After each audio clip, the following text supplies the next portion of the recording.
जैसे मान लीजिए पालतू गाय किसी के पास है, पालतू गाय बछड़ा देगी या नहीं ये तय वो नहीं करती, ये तय करता है उसका मालिक। उसको चाहिए बछड़ा तो वो कोशिश करता है कि उसका इंटरकोर्स किसी के साथ हो ताकि वो माँ बने। ये भी प्लान्ड है, पूरी योजना के तहत है। अब उसके बाद उसके बच्चे होंगे तो बच्चे होने से पहले तय है कि बच्चे बेचे जाएंगे, कितनी कीमत में बिकेंगे। इसलिए पशु पक्षियों के बच्चे जो नेचुरल हैं उनकी बात वो नहीं कर रहा है, लेकिन जो ह्यूमन कंट्रोल्ड एनिमल्स हैं उनकी बात करता है कि वो तो वस्तुओं की तरह है एकदम, वो अपनी इच्छा से कुछ नहीं कर सकते, जो मनुष्य चाहेगा वही उनको करना पड़ता है।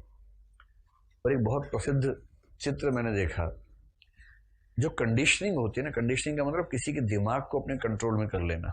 एक चित्र बड़ा अच्छा देखा मैंने एक बार, एक घोड़ा है, एक हाथी का भी चित्र देखा ऐसा। एक घोड़ा है, एकदम बुलंद घोड़ा है, जो अगर मूड में आ जाए तो 8-10 इंसानों को तो मार ही देगा, इतना ताकतवर घोड़ा है। उस घोड़े को रोकना है, बांधना है, तो एक पतले से नाड़े जैसे कपड़े से, पतले से धागे से घोड़े की गर्दन बांध रखी है, और बांध रखी है साथ में एक प्लास्टिक की कुर्सी रखी हुई है, उस कुर्सी से उसको जोड़ रखा है ऐसे करके। प्लास्टिक की कुर्सी है। अगर कोई इंसान का बच्चा भी, 3 साल का बच्चा भी यूं करे ना, कुर्सी गिर जाए। और घोड़ा बंधा है पतली सी रस्सी से, पतली सी कुर्सी में प्लास्टिक बंधा है, और घोड़ा हिल नहीं रहा वहां से, क्योंकि घोड़े के दिमाग में फिक्स हो चुका है कि मैं अपनी इच्छा से कुछ नहीं कर सकता हूं। ऐसे हाथियों के चित्र आते हैं। और इतना ही नहीं, एक बहुत प्रसिद्ध कहानी इस तरह की ये भी होती है। जैसे मान लीजिए कि आपके घर में, अगर आप एनिमल लवर हैं किसी तरह के, मान लीजिए कि आपने अपने घर में 2 डॉग्स को पाला। कुत्ता कहने में खराब लगता है, बात एक ही है वैसे, ठीक है, श्वान को पाला, ठीक है। तो मैंने ऐसा प्रयोग करके देखा हुआ है। तो उसमें हुआ ये कि एक को, हम खुद अपने घर की बात कर रहा हूँ, एक को हम लाए जिसका फुल साइज इतना है, बहुत मैच्योर होने के बाद फुल साइज जब हो गया तो वो इतना हो गया। जब आया तो वो इतना था, हथेली पे आने वाला, खिलौना है बेसिकली।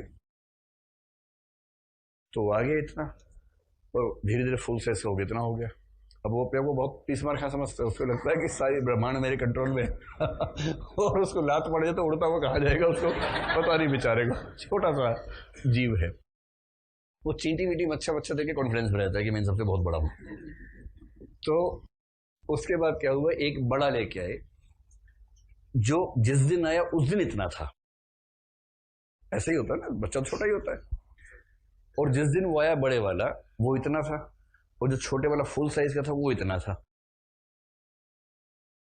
तो जो पहले से था बड़े वाला, उसे छोटे वाले को धमका दिया, और धमक भी गया उससे। उसने कहा हो, तो वो पीछे हट गया कि भाई कुछ करना दे मेरे साथ।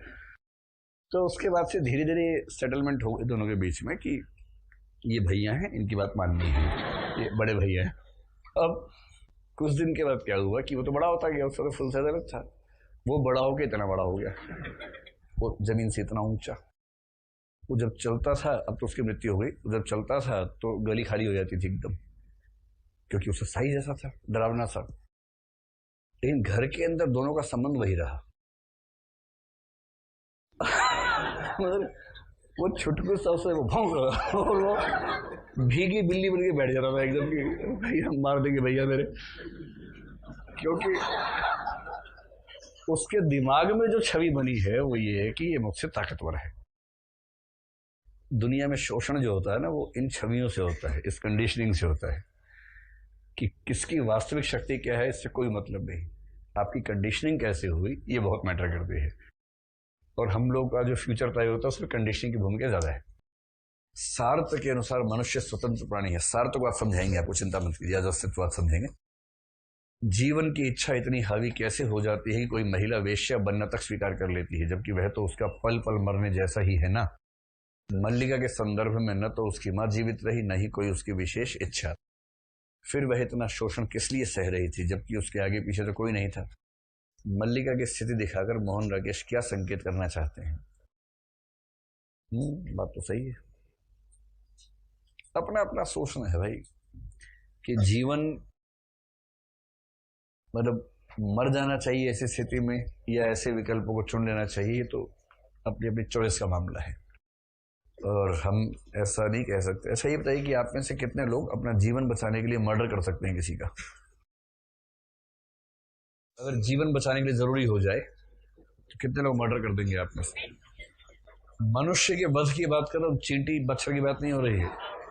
एक जीते जागते मनुष्य का वध करना है ताकि आप जीवित रह सके। हाथ खड़ा कीजिए।